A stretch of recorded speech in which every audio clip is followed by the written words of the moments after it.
Write down the 10 countries with the most natural resources on Earth. Now write down the 10 richest. The lists barely touch, and this should be strange. Everything around you right now came out of the ground somewhere.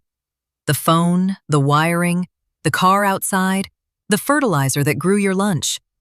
The world runs on it. And the places it comes out of are, on average, not the places doing well. The usual answers are colonialism, corruption, bad luck. And all three are real. They're just not enough. None of them separates Norway from Russia, and nobody colonized either one.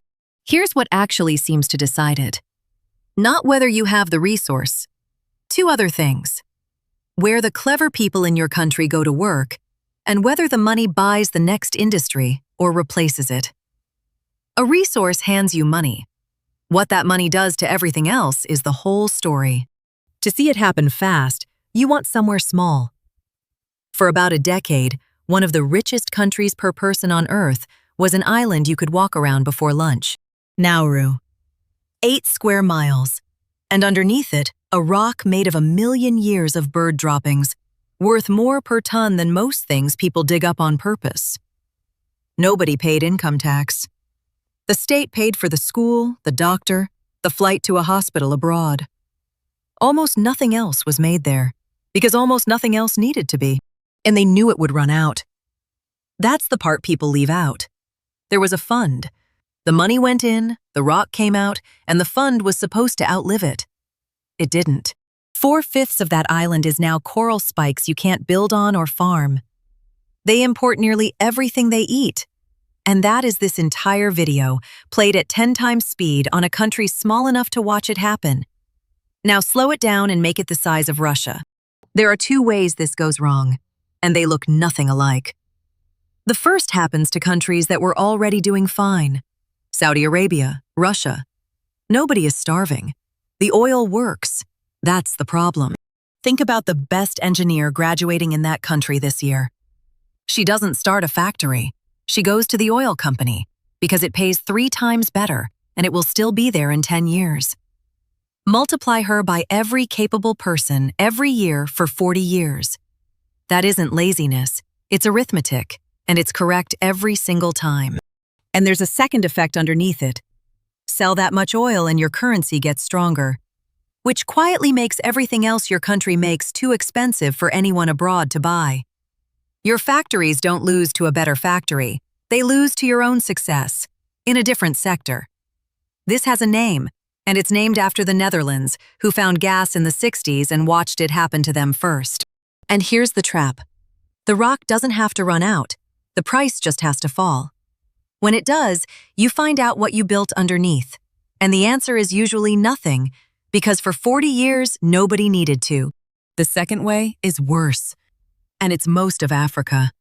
The thing under your ground is worth an enormous amount to the rest of the world, and you cannot get it out by yourself. So somebody else does, with their engineers and their equipment. The mineral leaves and the money leaves with it. Almost nothing stays behind. Not the skills, not the suppliers, not the second business that grows next to the first one. There's one more thing about a mine that isn't true of a factory. You can take it by force on Tuesday and sell what's in it on Wednesday. It doesn't need the workers to agree or the customers to come back, which means it will fund whoever takes it. When they measured what makes a civil war more likely, this came out at the top of the list. Except it isn't a law. Because 3 of the countries sitting on the most valuable ground on Earth are Norway, Australia, and the United States. And all 3 came out of it richer. Start with the strangest one. American mineral wealth wasn't just luck. They built mining schools, surveyed the whole country on purpose, and ran railways to places that had nothing in them yet. Being resource-rich was partly a thing they made, not a thing they were handed. Which should tell you the resource was never the active ingredient. Norway did something almost boring. Before the first barrel came up, they wrote down who it belonged to. A short list of rules, agreed while it was still theoretical. It belongs to everyone, including the people who aren't born yet. Rules first, money second, and then the part that does the work. They don't spend it. It sits in a fund, and only a sliver is ever allowed to pay for today. The state still runs on taxes, which means it still has to ask people for money, and anything that has to ask eventually has to answer. Australia does a rougher version of the same thing. The mining pays, the country charges it, and the money buys something that isn't mining. So what do those three have that Nauru didn't? Not honesty, not luck. In all three, the money had to pass through somebody who could be held responsible for it. And in all three, it bought the next industry instead of standing in for it. Careful with the obvious conclusion. Britain became the richest country in the world, sitting directly on top of coal. That's not a footnote. It's most of why it happened there and not somewhere else. The coal wasn't the difference. What the coal fed was. It went into furnaces a few miles away instead of onto a ship. And the countries with no resources that did brilliantly are the ones you can name: Japan, Korea, Switzerland. The ones with no resources that stayed poor, you can't. Having nothing doesn't save you either. And you have one of these. Name the thing that pays for your life. The client, the employer, the one skill that was easy at 15.